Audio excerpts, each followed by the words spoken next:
Meskipun dunia ini tidak ada hubungannya dengan alam ilahi, ini benar-benar dunia yang dibangun oleh Tuan. Tidak heran ada begitu banyak hal yang berhubungan dengan Tuan. Angin mengejutkan Yu. Setelah meninggalkan istana bawah tanah, Feng Jingyu melanjutkan pencarian keberadaan orang-orang dari keluarga Ji dan Kaisar Wuji. Kapal-kapal perang itu terparkir di langit dunia, dan Kaisar Spiritual mengawasi semuanya di sini. Feng Jingyu memandang ke 6 kapal perang itu, lalu menyentuh dagunya, mengalihkan pandangannya, dan berkata, jika aku melemparkan peti mati dewa ke kapal perang, aku akan mengalami banyak kematian. Bisakah aku membunuh Kaisar Spiritual itu? Jangan bermimpi, kemampuan persepsi Kaisar Spiritual itu sangat kuat. Belum dekat, orang lain sudah tahu, jadi, sebaiknya kau menyerah, tunggu kesempatan untuk menyerang. King Feng Shinto, Feng Jingyu mengangguk, ke-6 kapal perang ini pasti akan hancur. Adapun bagaimana mereka dihancurkan, itu akan tergantung pada situasi saat itu. Pergi cari Wuji Haoiwei dan bunuh Wuji Haoiwei terlebih dahulu. Feng Jingyu segera mengubah targetnya. Feng Jingyu mulai mencari Wuji Haoiwei di mana-mana. Dia mengesampingkan yang lain. Setelah beberapa hari, Feng Jingyu akhirnya menemukan jejak Wuji Haoiwei. Dilindungi oleh 3 orang suci dengan 6 tingkat roh, dia memasuki bagian terdalam sungai roh dan menjelajahi sumbernya, sementara angin mengejutkan alam semesta. Angin mengejutkan Yu untuk mengikutinya, sudut mulutnya sedikit terangkat, sambil berkata, juga, biarkan kau mencoba kekuatan api spiritual itu. Wuji Haoiwei dan ketiga orang suci itu datang ke sumber air terjun dan menemukan batu spiritual dengan api. Mereka terkejut dan tidak dapat menahan kegembiraan mereka. Ini api spiritual, aku tidak menyangka ada hal seperti itu di dalamnya. Wuji Haoiwei berkata dengan gembira. Jika kau bisa mendapatkan api itu, tidak ada apapun di dunia ini yang tidak bisa dibakar. Seorang bijak di Xingyi, bijak lain di Grey berkata, hanya saja api spiritual tidak mudah didapatkan. Ada bahaya besar di dalamnya. Roh-roh dengan api spiritual ini tidak mudah diprovokasi. Api spiritual di sini harus didapatkan. Dengan api spiritual ini, kita akan mampu menekan Jijia dan mendominasi seluruh Beizu. Wuji Haoiwei berkata, kalau begitu, kau hanya bisa meminta Kaisar Spiritual untuk datang dan bertindak. Seorang bijak berjubah biru, Wuji Haoiwei mengangguk dan berkata, kalau begitu, pergilah dan mintalah Kaisar Spiritual. Orang bijak berjubah biru itu segera meninggalkan gua dan meminta Kaisar Spiritual untuk datang dan merebut api spiritual. Feng Jingyu telah menyembunyikan alam pengamatannya, tidak ada tindakan gegabah. Jika benar-benar ada Kaisar Spiritual yang datang, ia hanya bisa membunuh Kaisar Spiritual lainnya bersama-sama. Setelah beberapa saat, seorang Kaisar Spiritual dari dinasti Wuji muncul di gua. Setelah melihat api spiritual itu, dia sangat terkejut. Pada saat yang sama, dia berkata, ini benar-benar api spiritual legendaris. Jika kita menerimanya, keluarga Ji tidak akan mampu bersaing dengan kita. Paman Jin, apakah Anda yakin? Tanya Wuji Haoiwei. Kaisar spiritual ini adalah salah satu kaisar spiritual dari dinasti Kaisar tak terbatas, bernama Jin Yuntian. Dia bukanlah kaisar spiritual yang kuat, tetapi berada di alam Ling di tingkat kedua. Dia datang ke sini untuk memastikan semuanya aman. Dia tidak menyangka begitu banyak hal terjadi di awal dan kehilangan begitu banyak orang suci spiritual. Sekarang dia akhirnya bertemu dengan hal yang sangat baik, dan suasana hatinya tentu saja baik. Jika dia bisa mendapatkan api spiritual itu, maka kematian lebih dari selusin orang suci spiritual tidak akan berarti apa-apa. Anda bisa mencobanya. Sekarang kuncinya adalah menemukan esensi api spiritual, yaitu esensi api, kata Jin Yuntian. Wuji Haoiwei berkata, mungkinkah roh api itu ada di bawah tanah ini? Jin Yuntian Dao, kita masih perlu mengamati dan menyelidiki dengan cermat. Jin Yuntian mulai berbalik, memeriksa situasi dengan hati-hati, dan mencari lokasi esensi api. Akhirnya, Jin Yuntian Dao berkata, roh api seharusnya berada di bawah tanah, tetapi di sini semuanya adalah api spiritual, dan jika tidak hati-hati, akan terbakar. Wuji Haoiwei mengerutkan kening, apakah benar-benar tidak ada jalan lain? Hanya satu kali percobaan. Jin Yuntian terdiam sejenak. Api spiritual ini sangat kuat sehingga tidak mudah untuk menyerah. Jika bisa mendapatkannya, itu yang terbaik. Jika tidak bisa mendapatkannya, hanya bisa menyerah. Segera, Jin Yuntian memasuki bawah tanah, dan bawah tanah itu berwarna merah. Meskipun tidak setiap tempat memiliki api spiritual, warna merah juga terpantul. Jin Yuntian bergerak menuju area tengah. Setelah beberapa saat, dia merasa suhunya semakin tinggi. Dia hanya bisa mengerahkan aura untuk melawan panas yang menyengat. Roh api, Jin Yuntian tiba-tiba melihat nyala api menyala di depannya, dan terus berubah bentuk, seolah sedang bermain. Namun, suhu di sekitar roh api sangat tinggi, dan Jin Yuntian merasa auranya meleleh, apalagi mendekati roh api itu. Roh api itu sepertinya telah menemukan Jin Yuntian, lalu berubah menjadi harimau api ganas dan meraung ke arah Jin Yuntian. Jin Yuntian terkejut, jika roh api itu menyerbu, dia pasti akan mati. Jin Yuntian segera mundur, tetapi roh api itu tidak berhenti sampai di situ dan mengejar Jin Yuntian. Wajah Jin Yuntian berubah drastis, dan dia segera bergegas ke tanah. Setelah keluar dari tanah, Jin Yuntian langsung berkata, pergi. Wajah beberapa orang Wuji Haoiwei berubah. Sebelum mereka sempat bereaksi, mereka melihat seekor harimau api menyerbu ke arah Jin Yuntian. Jin Yuntian melawan dengan aura yang agung, tetapi kaisar roh itu langsung meleleh di bawah serangan harimau api. Jin Yuntian sangat ketakutan sehingga ia melarikan diri. Ketika Feng Jingyu melihat pemandangan ini, ia juga bingung. Ia tidak menyangka roh api itu begitu kuat. Untungnya, ia tidak menyelidiki hal ini sebelumnya. Jin Yuntian ingin melarikan diri, tetapi ia sama sekali tidak bisa melarikan diri. Ia diserang oleh harimau api. Jin Yuntian tidak bisa melawannya. Auranya langsung meleleh dan sepenuhnya diselimuti api. Ah! Jin Yuntian berteriak, tubuhnya meronta-ronta, berguling-guling di tanah, mengerahkan seluruh kekuatannya untuk memadamkan api, tetapi tetap sia-sia. Beberapa orang Wuji Haoiwei benar-benar tercengang, ini adalah salah satu dari 2 lapisan Lingdi yang kuat, begitu rentan. Pangeran, pergilah, kata orang bijak berjubah abu-abu itu segera. Wuji Haoiwei tersadar dan langsung berencana untuk pergi dari sini. Feng, Jingyu, bagaimana mungkin membiarkan Wuji Haoiwei dan beberapa orang lainnya pergi begitu saja? Karena mereka sudah masuk, tentu saja dia tidak bisa membiarkan mereka pergi. Feng Jingyu melemparkan peti mati itu keluar, menutup lubang, dan membuka sudut peti mati untuk melepaskan roh kematian. Wu Ji Haoiwei dan ketiga orang suci itu terkejut. Peti mati itu menghalangi jalan, dan aura kematian yang dilepaskan sangat mengerikan. Benar-benar menghalangi jalan keluar, Feng Jingyu muncul di depan peti mati suci itu, lalu menghunus pedang naga dan menebas roh-roh jahat itu dengan api. Roh-roh itu terkejut. Awalnya mereka bermain-main dan mengabaikan Wu Ji Haoiwei dan yang lainnya. Sekarang mereka ketakutan dan menjadi marah. Mereka menyerbu. Wu Ji Haoiwei dan yang lainnya. Siapa kau? Berani-beraninya kau menyerang pangeran? Kata Wu Ji Haoiwei dengan marah. Feng Jingyu mengubah penampilannya kembali ke wujud aslinya, lalu tersenyum dan berkata, Pangeran Wu Ji, bukankah kau mencariku selama ini? Sekarang aku tepat di depanmu. Angin itu mengguncang alam semesta. Wu Ji Haoiwei membelalakkan matanya. Akulah dia. Angin mengejutkan Yu dengan senyumannya. Wajah Wu Ji Haoiwei menjadi muram dan berkata dengan geram, aku tidak menyangka kau datang ke sini dan menjadi ikan dalam jaring. Sungguh menjijikkan. Sekarang tidak ada gunanya mengatakan hal-hal ini. Jika kaisar spiritual akan mati, kau tidak akan bisa melakukannya. Sekarang kau bisa meminta lebih banyak kebahagiaan. Aku akan menyaksikanmu perlahan-lahan terbunuh. Angin mengejutkan Yu dengan senyumannya. Pada saat ini, roh spiritual dengan api spiritual bergegas mendekat, dan ketiga orang suci di sekitar Wu Ji Haoiwei segera menyerang mereka dan menahan serangan roh-roh itu. Pangeran, ayo pergi. Orang bijak berjubah biru itu meraung. Wu Ji Haoiwei ingin pergi. Peti mati dewa menghalangi jalan, dan aura kematiannya begitu mengerikan sehingga jika terkontaminasi, pasti akan terkikis. Wu Ji Haoiwei menggigit giginya dan berkata, kita bisa bertarung 1 lawan 1. 1 lawan 1, itu konyol. Apakah kau lawanku? Angin mengejutkan Yu dan meremehkan cara itu. Wu Ji Haoiwei berkata dengan percaya diri, aku telah menjadi seorang suci. Mudah bagiku untuk membunuhmu. Bagaimana kau tahu aku belum suci? Angin mengejutkan Yu. Tidak mungkin. Apakah kau sudah suci? Wu Ji Haoiwei benar-benar tidak percaya. Berapa lama waktu yang dibutuhkan Feng Jingyu untuk menjadi seorang suci? Feng Jingyu melepaskan kekuatan suci dan auranya agung. Itu sepenuhnya menekan Wu Ji Haoiwei. Wu Ji Haoiwei ngeri. Dia membuka matanya dan menatap Feng Jingyu dengan tidak percaya. Santo spiritual tingkat 2. Tepatnya, puncak tingkat 2 santo spiritual, jadi mudah bagiku untuk membunuhmu. Angin mengejutkan Yu dan membuatnya acuh tak acuh. Wu Ji Haoiwei sangat terpukul di hatinya, sesuatu yang sulit diterima. Sebagai putra mahkota dinasti kuno, dia adalah putra kesayangan surga. Dia bahkan tidak bisa dibandingkan dengan orang biasa di dunia surga. Pukulan itu terlalu berat. Pangeran, pergi, teriak orang bijak berjubah abu-abu. Mereka tidak bisa menghentikannya. Roh itu tidak mengerikan. Yang mengerikan adalah roh itu masih memiliki api spiritual. Ini lebih mengerikan. Mereka tidak berani menyentuhnya dengan mudah. Mereka sangat berhati-hati. Wu Ji Haoiwei berkata dingin, meskipun alammu lebih tinggi dariku, aku masih berani melawanmu. Beranikah kau melawanku? Feng Jingyu berkata sambil tersenyum, apa yang kau berani lakukan? Saudaramu tewas di tanganku, aku akan secara pribadi mengirim saudaramu untuk menemuinya. Feng Jingyu membawa peti mati itu pergi, dan bau kematian pun menghilang. Feng Jingyu menghunus pedang naga, lalu langsung menggunakan jurus 12 cahaya pedang. 12 cahaya pedang itu bergetar dan membunuh musuh. Wu Ji Haoiwei ketakutan. Dia merasakan cahaya pedang itu menusuk pori-porinya. Dia merasakan keputusasaan. Wu Ji Haoiwei meraung, lalu menawarkan sebagian pasukan kaisar untuk melawan serangan Feng Jingyu, tetapi pasukan kaisar itu hancur dalam sekejap. Pupil mata Wu Ji Haoiwei menyempit. Aku tidak percaya, ini pasukan kaisar, hancur seperti ini. Puff, roh pedang mencekik dan datang, tubuh Wu Ji Haoiwei terkoyak, terbelah di tempat. Pangeran, mata bijak berjubah biru itu terbelalak. Feng Jingyu memulai fagositosis besar-besaran, menelan Wu Ji Haoiwei, yang membuat Wu Ji Haoiwei tidak mungkin terlahir kembali dengan bantuan jimat. Wu Ji Haoiwei tidak menyangka akan ditelan. Rencana awalnya adalah berpura-pura mati, lalu mengandalkan jimat untuk bangkit kembali. Namun, dia sepenuhnya dimurnikan oleh angin, dan kesempatan untuk terlahir kembali benar-benar terputus. Untuk menemui saudaramu, angin mengejutkan Yu. Kekuatan Wu Ji Haoiwei diserap oleh angin Jingyu dan menggelengkan kepalanya dengan jijik di wajahnya. Bijak berjubah biru, orang suci berjubah abu-abu, dan orang suci berjubah hijau telah terjerat oleh roh-roh spiritual. Mereka sangat pandai bertahan hidup. Mereka tidak bisa melepaskan diri dari Feng Jingyu. Angin mengejutkan Yu untuk melihat ke arah Jin Yuntian. Kaisar roh aula telah menjadi gumpalan abu sekarang. Harimau api yang berubah wujud karena energi api menatap Feng Jingyu, yang mengetahui kekuatan harimau api dan berkata sambil tersenyum, aku tidak bermaksud apa-apa padamu. Aku akan pergi sekarang. Feng Jingyu segera berteleportasi, tetapi harimau api tidak bermaksud meminta Feng Jingyu pergi, jadi ia segera mengejarnya. Angin mengejutkan Yu, dan segera mengeluarkan peti mati dewa untuk menghalangi di depannya. Setelah melihat peti mati dewa, harimau api tidak berani bergerak maju. Feng Jingyu menghela napas lega. Ternyata peti mati dewa masih berguna dan dapat menakut-nakuti roh api. Roh api itu sangat ganas, sebaiknya kau jangan sampai melawannya. Feng Jingyu sangat sadar diri dan segera mundur. Pada masa pemerintahan Kaisar Wu Ji, lampu jiwa Wu Ji Haoiwei dan lampu jiwa Jin Yuantian semuanya padam. Kaisar Wu Ji sangat marah dan segera berangkat dari Wu Ji menuju Laut Cina Timur. Wu Ji Hao yang dibunuh oleh Feng Jingyu, dan sekarang putra satu-satunya yang paling dibanggakannya juga telah meninggal. Pukulan seperti ini sungguh tak tertahankan. Kaisar Wu Ji harus membunuh sendiri pembunuh Wu Ji Haoiwei. Setelah menebas Wu Ji Haoiwei, Feng Jingyu melanjutkan pencarian mangsa lainnya. Sehari kemudian, Feng Jingyu bertemu dengan sekelompok orang lain dari dinasti Kekaisaran Wu Ji, termasuk 3 orang suci spiritual, 3 tingkatan, dan sisanya adalah alam setengah suci, total 12 orang. Ke-12 orang itu sedang dalam perjalanan, dan mereka sedang menjelajahi rahasia dunia. Kali ini angin mengejutkan Feng Jingyu dengan sangat tegas, memperlihatkan 5 petir untuk menghantam dengan kemampuan puncak, kekuatan petir terpecah. Untuk sesaat, teriakan setengah suci itu sama sekali tidak mampu menahan gempuran angin dan petir langit. Dalam sekejap, mereka berubah menjadi kabut darah, dan tubuh mereka meledak satu persatu. Ketiga orang suci dari 3 tingkatan orang suci spiritual juga sangat sulit untuk menahan serangan petir langit. Petir langit begitu dahsyat sehingga mereka tidak dapat dengan mudah menahannya dengan kekuatan mereka. Pada saat ini, Feng Jingyu menggunakan jurus 12 cahaya pedang, dan 12 cahaya pedang menebas ketiga orang suci spiritual itu.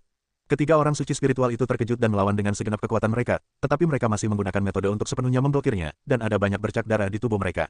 9 pedang naga, Feng Jingyu meminum dan membunuh dengan pedangnya. 9 naga muncul bersamaan, ketiga orang suci itu meraung. Mereka segera mengeluarkan napas ketakutan untuk melawan serangan Feng Jingyu. Puff, ketiga orang suci itu sekali lagi memiliki bercak darah yang mengerikan, retakan di tubuh mereka, dan hampir tergantung.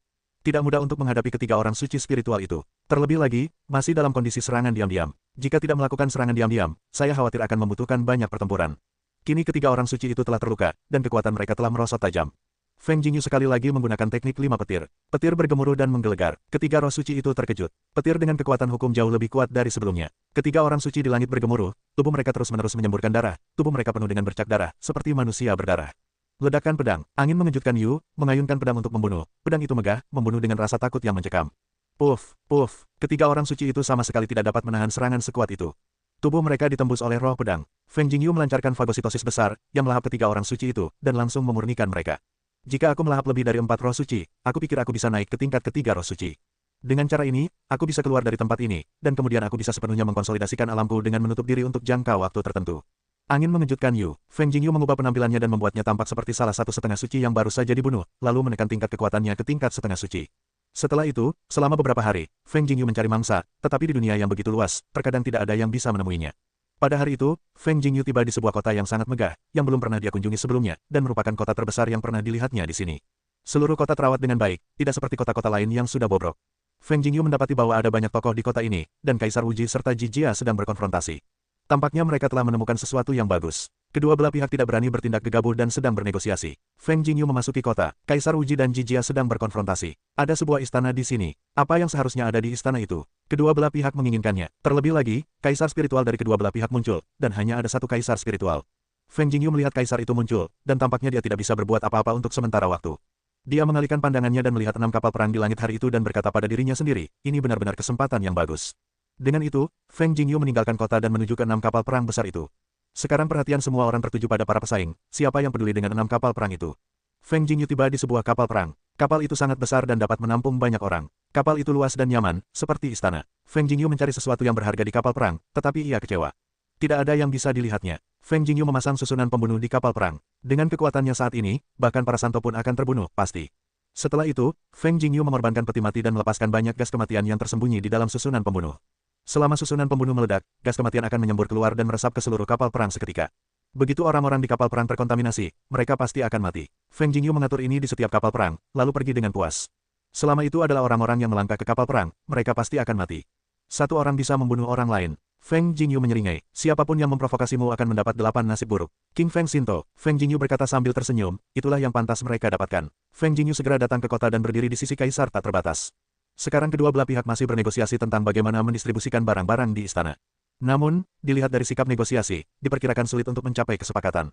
Kedua belah pihak tidak mau berkompromi, dan perang mungkin akan pecah. Tentu saja, tidak mungkin membagi semuanya secara merata. Bagaimana kalau begini, agar tidak merusak keharmonisan kedua keluarga, dan tidak terlibat dalam pertengkaran besar, bagaimana dengan hasil dari 3 pertandingan kita? Kata Kaisar Roh Keluarga Ji. Bagaimana cara memutuskan antara 3 set? Cara lini di dinasti Wuji. Masing-masing pihak mengirimkan 3 orang suci untuk bertarung. Pihak mana yang menang paling banyak, lalu pihak mana yang mendapatkan lebih banyak? Kata Roh Keluarga Ji. Kaisar Roh Wuji berkata, baiklah, itu saja. Baiklah, kedua pihak mengirimkan puncak semi suci. Mereka tidak dapat menggunakan bejana suci. Ini pertarungan yang adil. Ungkapan kemanusiaan dari keluarga Ji. Tidak masalah. Kaisar spiritual dari dinasti Wuji berjanji untuk turun. Kemudian kedua pihak mulai memilih dan mengirim orang untuk bertanding. Ada banyak puncak semi suci di dinasti Wuji. Tetapi sangat sulit untuk mengatakan siapa yang akan dikirim untuk bertanding. Kaisar spiritual dari dinasti Wuji dengan hati-hati memilih dan mengamati orang-orang puncak semi suci yang ada, dan akhirnya memilih 3 orang. Feng Jingyu terdiam, dan dia juga terpilih. Aku tahu itu akan ditekan hingga ke awal setengah suci. Feng Jingyu dan ketiga orang itu berdiri, kaisar spiritual dari dinasti Wuji menasihati, jika kalian dapat memberikan manfaat terbesar bagi kaisar tak terbatas, kalian akan mendapatkan hadiah, dan kalian akan dibantu oleh kaisar untuk menembus ke alam suci. Kaisar spiritual dari dinasti Wuji mengatakan hal seperti itu, dan para setengah suci di tempat kejadian sangat iri. Ketiga orang Feng Jingyu juga menunjukkan ekspresi terkejut. Feng Jingyu juga harus bekerja sama dengan pertunjukannya sangat bersemangat. Kita pasti akan menang. Salah satu setengah suci bersumpah. Kedua belah pihak telah memilih orang dan melakukan kompetisi 1 lawan 1. Jijia mengirimkan seorang setengah suci, dan Kaisar Wuji juga mengirimkan seorang suci spiritual. Kedua belah pihak mulai bertarung sengit, dan Kaisar Wuji memenangkan pertandingan pertama. Kaisar spiritual dinasti Wuji tersenyum puas. Kaisar spiritual keluarga Ji tampak tenang dan mengirimkan orang kedua untuk muncul. Dalam pertandingan kedua, Jijia menang dan kedua belah pihak seri. Pertandingan ketiga adalah pertandingan kunci. Kaisar spiritual dinasti Kekaisaran Abadi berkata kepada Feng Jingyu, jika kau menang, aku akan memberimu senjata suci sekarang. Feng Jingyu berpura-pura memiliki cahaya yang menyala di matanya dan berkata, kita harus menang. Feng Jingyu memotong perkataannya, setengah suci lainnya berjenggot, tampak lebih ganas, matanya menatap Feng Jingyu, seolah ingin mencabik-cabik Feng Jingyu. Ku bilang, kakak, jangan menatapku seperti itu. Hati-hati dengan kapalan. Angin mengejutkan Yu dengan wajah santai yang mengejek. Pria berjanggut itu bergumam, kurangi omong kosong, ayo. Tunggu sebentar, aku tidak berkelahi dengan siapapun. Angin mengejutkan Yu, aku sangat marah, geram Laosu. Anak bajingan, kenapa ibumu memberimu nama seperti itu? Wajah Feng Jingyu bingung. Haha, terdengar banyak tawa dari kaisar tak terbatas itu. Anak bajingan, bukan Laozi. Pria berjanggut itu mengertakkan giginya dan berkata dengan sungguh-sungguh. Semuanya sama saja, Angin Jingyu berkata dengan nada kesal. Wangda sangat marah sehingga kedua budak itu naik ke surga, gemetar seluruh tubuh, dan berkata, apakah kalian masih bertarung atau tidak? Tentu saja, kita harus bertarung, kalau tidak bagaimana kita bisa mendapatkan lebih banyak harta. Angin mengejutkan Yu. Kalau begitu, ayo, aku akan menghajarmu hari ini, kata Wang. Jika kau bilang kau tidak menyebut dirimu bajingan, maka aku akan menghajarmu sampai kau menjadi bajingan. Yu yang terkejut tertawa. Sialan, kau ingin mati. Wang dan meraung dan menyerbu Feng Jingyu. Tunggu, Angin mengejutkan Yu dan membuatnya langsung berteriak. Wang dan benar-benar berhenti. Kenapa? Tidak apa-apa. Feng Jingyu tertawa, lalu memukul Wang dan dengan tinjunya. Feng Jingyu memiliki 3 tingkat roh suci. Meskipun alamnya ditekan, secepat apapun gerakannya, itu sebanding dengan setengah suci. Menghadapi tinju Feng Jingyu yang tak tahu malu, Wang dan sama sekali tidak bisa menghindar. Dia dengan tegas menerima tinju Feng Jingyu dan kemudian terbang pergi. Dasar pembohong, orang ini begitu tak tahu malu sampai menyelinap masuk. Sungguh tak tahu malu, apakah ada operasi seperti itu? Orang-orang Ji menunjukkan wajah marah, sangat tidak puas dengan cara itu. Tidak perlu curang dalam perang. Apakah kau mengerti? Kaisar Uji memasang wajah serius. Siapa yang harus disalahkan? Bajingan itu. Dia sangat bodoh. Aku bilang pelan-pelan. Jika kita bilang biarkan dia mati, apakah dia akan mati? Kau begitu tidak tahu malu sampai-sampai menipu orang-orang Jijia dengan cara yang penuh dendam seperti ini. Kau tidak bilang kau tidak bisa melakukan ini, kan? Sepertinya kita tidak melanggar aturan. Betapa kejamnya keluarga Ji memarahi. Wang dipukul, tetapi angin tidak terlalu kencang. Jadi tidak ada yang bisa menyelesaikannya. Jika pukulan itu diselesaikan, itu akan menjadi masalah baginya untuk memusatkan perhatian pada kekuatannya. Ini tidak akan menguntungkan persembunyiannya. Jika kau berani menantangku, aku akan membunuhmu. Wang dan berdiri dan meraung seperti orang gila. Feng Jingyu berkata sambil tersenyum, aku memintamu untuk memanggil ayahku. Apakah kau juga memanggilku? Sungguh, jika kau begitu hebat, kau malah menyerah begitu saja. Petik 2. Pergi ke neraka kau. Wangda tidak lagi mengikuti angin, mengejutkan Yu dengan kata-katanya, lalu mengerahkan seluruh kekuatannya untuk menyerbu keluar. Angin mengejutkan Yu sehingga ia segera mundur, lalu berkata, bajingan, lihat, mesin abu-abu. Wang dan berhenti dan benar-benar menoleh ke belakang. Alasan utamanya adalah karena ia sangat penasaran dengan mesin abu-abu itu. Bang, pada saat berbalik, angin Jingyu menghantamnya, membuat Wang dan terlempar keluar. Puff, Wang yang berulang tahun memuntahkan seteguk darah, setengahnya keluar karena dipukul, dan setengahnya lagi karena tersengat angin. Tidak tahu malu, betapa jahatnya orang-orang keluarga Ji. Bentak orang-orang itu dengan marah. Kaisar roh keluarga Ji juga mengerutkan kening dan wajahnya muram. Aku benar-benar bodoh. Kau percaya semua yang dia katakan. Kenapa kau tidak mati saja? Ada orang-orang di sini yang sudah tidak tahan lagi, menunjuk ke arah Wang Birthday dan membentak. Puff, Wang Birthday dibentak oleh rekan-rekan timnya, amarahnya meluap hingga darah menyembur keluar, jatuh ke tanah, tidak bisa bangun. Dia benar-benar rekan tim yang hebat. Luar biasa. Feng Jingyu menunjuk ke Jijia Bansheng yang baru saja membentak Wang Birthday dan mengacungkan jempol. Dasar rumput, kenapa kau membentaknya? Kau sudah kalah dalam kontes ini sekarang. Kau benar-benar takut pada lawan seperti dewa, tapi takut pada rekan satu tim seperti babi. Telah terjadi perselisihan internal di keluarga Ji. Kaisar Uji di sini senang menyaksikan permainan yang bagus. Feng Jingyu kembali ke perkemahan Kaisar Uji. Lingdi Kaisar Uji tertawa dan berkata, bagus sekali, ini senjata suci untukmu. Kaisar spiritual Kaisar Uji mengeluarkan pedang panjang dan memberikannya kepada Feng Jingyu di tempat. Itu adalah alat suci. Meskipun bukan alat suci tingkat tinggi, itu tetap alat suci. Bagi seorang setengah suci, itu sudah sangat bagus. Terima kasih banyak. Feng Jingyu mengambil pedang panjang itu dengan gembira. Pihak keluarga Ji masih sangat ribut, alis kaisar spiritual keluarga Ji berkerut, sudah tidak tahan lagi, dengan marah menegur, sudah sangat memalukan, kau masih ingin berada di sini dengan memalukan. Lingdi mulai menegur, yang lain tentu saja tidak berani berbuat apa-apa, langsung diam. Kaisar spiritual Kaisar Uji berkata sambil tersenyum, karena kita telah memenangkan kontes, apakah kita akan menepati janji kita? Kita masih punya banyak lagi di dinasti Uji. Wajah keluarga Ji muram, karena sudah disepakati sebelumnya, sekarang mengakui perjudian dan mengakui kekalahan, hanya bisa menggertakkan gigi dan mengangguk. Kita menepati janji. Bagus. Ayo masuk sekarang. Kaisar spiritual Kaisar Uji tersenyum. Kedua belah pihak memasuki istana bersama-sama, dan tidak ada yang bergerak. Setelah memasuki istana, ada 9 lembar rune yang melayang di istana. Setiap lembar kertas rune adalah jimat, dengan kekuatan yang sangat dahsyat. Sekarang matanya penuh api, dan sekarang dia memiliki 3 jimat ajaib. Jika aku menggunakan jimat itu, bisakah aku membunuh semua orang di sini? Kata Feng Jingyu. Dewa King Feng berkata, jika digunakan dengan lebih terampil, seharusnya tidak masalah. Setelah mendengar ini, Feng Jingyu tahu apa yang harus dilakukan dan mengangguk. Kemudian dia mulai memikirkan cara melakukannya. Dia harus merebut 9 jimat itu, yang merupakan caranya untuk melindungi hidupnya di masa depan. Kertas rune ini sangat ampuh. Beberapa orang telah memperoleh kertas rune jenis ini sebelumnya. Telah dipastikan bahwa kertas ini dibuat oleh dewa dan dapat membunuh para dewa, kata Kaisar Roh dari keluarga Wuji. Bagaimana kita membagi 9 keping rune ini? Tanya Kaisar Roh dari keluarga Ji. 6 dari kami, 3 dari kalian, kata Kaisar Roh dari keluarga Wuji. Kaisar Roh dari keluarga Ji mengerutkan kening lalu berkata, meskipun kami kalah, kami tidak mengatakan untuk membuat konsesi seperti itu. Kami hanya mengatakan kalian mengambil lebih banyak, jadi kami berempat dan kalian berlima, yang merupakan konsesi terbesar kami. Kami berenam, kalian bertiga, kata Kaisar Roh dari keluarga Wuji dengan tegas. Jangan terlalu menipu orang, kami keluarga Ji tidak takut pada kalian. Kaisar Roh dari keluarga Ji mendengus dingin. Ada apa? Apakah kalian masih siap untuk berbicara? Kapan kami takut pada kalian? Jika kalian tidak menerimanya, kalian harus bertarung lagi. Kami tidak mengatakan bahwa mengambil 8 adalah untuk memberi kalian muka. Feng Jingyu berdiri di tengah kerumunan dan berteriak. Artinya, jika kami menang, kami ingin mengambil beberapa. Jika kalian kalah, maka kalian harus menghadapi takdir. Seketika terdengar gema dari Kaisar tak terbatas. Jika kau kentut, itu benar-benar menipu. Apakah kami benar-benar takut padamu? Kami memiliki 2 kaisar spiritual. Kau hanya 1. Jika kau benar-benar ingin bertarung, bisakah kau bertarung? Jangan tidak tahu malu. Seseorang dari pihak keluarga Ji marah. Itu tidak masuk akal. Kau berani menantang kami. Kau mencari kematian. Angin Jingyu berteriak di tengah kerumunan. Ayo, kita bandingkan. Aku khawatir kau tidak bisa melakukannya. Kedua belah pihak dipenuhi amarah. Para santo dan setengah santo tidak bisa duduk diam. Hanya 3 kaisar spiritual yang tidak membuka mulut mereka. Namun, terlihat bahwa keluarga Ji telah merencanakan untuk memperebutkan 9 jimat ini. Jika Kaisar Wuji begitu menipu, kami tidak akan bersikap sopan. Orang-orang Ji melontarkan kecaman di depan umum. Kaisar spiritual dari Kaisar Wuji berkata, tidak ada diskusi. Hanya akan ada satu perang. Kaisar spiritual keluarga Ji bersikap dingin. Kemudian, kedua kaisar spiritual keluarga Ji bertarung dengan kaisar spiritual Kaisar Wuji secara bersamaan. Para setengah suci dan suci dari kedua pihak juga bertempur, dan seluruh istana berada dalam kekacauan. Feng Jingyu merasa bingung dan mencibir dalam hatinya. Dengan cara ini, dia mungkin tidak perlu membuang jimat pembunuh dan dapat menuai keuntungan. Feng Jingyu berbaur dengan para setengah suci. Tidak peduli pihak mana yang dia temui, dia harus menginjaknya. Jika dia menginjak Kaisar Ling, dia akan mengatakan bahwa dia salah. Hanya ada satu Kaisar Ling di pihak Kaisar Wuji, yang tentu saja mengalami kerugian. Keluarga Ji berusaha sekuat tenaga untuk membunuh Kaisar Ling. Tiba-tiba, dia membunuh semua orang di sini, dan kemudian dia mati tanpa bukti. Feng Jingyu sedikit mengerutkan kening ketika melihat ketiga lindi. Kaisar spiritual Wuji tidak akan bertahan lama. Jika Ji Jia unggul, dia tetap akan membuang jimat itu. Aku tidak bisa berbuat apa-apa. Tidak ada salahnya menukar 9 jimat dengan jimat pembunuh. Feng Jingyu menghela napas tak berdaya. Namun, Feng Jingyu melemparkan jimat itu, terutama ke arah ketiga kaisar spiritual, ketika semua orang tidak menduganya. Namun, mereka bergegas keluar istana pada saat pertama, menghalangi pintu istana dengan peti mati, melepaskan aura kematian yang mengerikan. Jimat itu terbakar, dan roh pembunuh yang mengerikan meletus sepenuhnya. Ketiga kaisar spiritual berada paling dekat dengan jimat dan tidak punya waktu untuk bereaksi. Mereka digantung oleh roh pembunuh mengerikan yang dilepaskan oleh jimat itu, dan tubuh mereka terkoyak dan dewa asli mereka hancur. Masih ada beberapa jimat dan benda yang bergegas keluar dari ketiga kaisar spiritual. Dan roh suci dan setengah suci itu tidak dapat melawan, dan mereka semua berteriak. Beberapa orang ingin melarikan diri, tetapi mereka bertemu dengan gas kematian. Setelah terkontaminasi gas kematian dengan cepat mengikis seluruh tubuh, dan seketika berubah menjadi udara, tidak menyisakan apapun.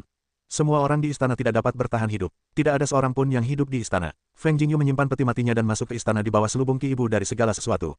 Kemudian dia memadamkan jimatnya. Masih ada sedikit yang tersisa, yang dapat digunakan untuk terakhir kalinya di lain waktu. 13 jimat. Hati Feng Jingyu sangat gembira. Sungguh tak terbayangkan bahwa dia tiba-tiba akan menghasilkan begitu banyak simbol sihir. Terlebih lagi, selain jimat, ada beberapa prajurit kekaisaran. Feng Jingyu mengumpulkan ke-13 jimat itu, lalu melihat fragmen mayat, menggelengkan kepalanya dengan menyesal dan berkata, sayang sekali. Jika aku tidak terkontaminasi gas kematian, aku pasti sudah menembus ke tingkat ketiga roh suci sekarang. Kau akan puas, kau sudah mendapatkan ke-9 jimat itu. Jangan serakah, pergilah dengan cepat. King Feng Shinto,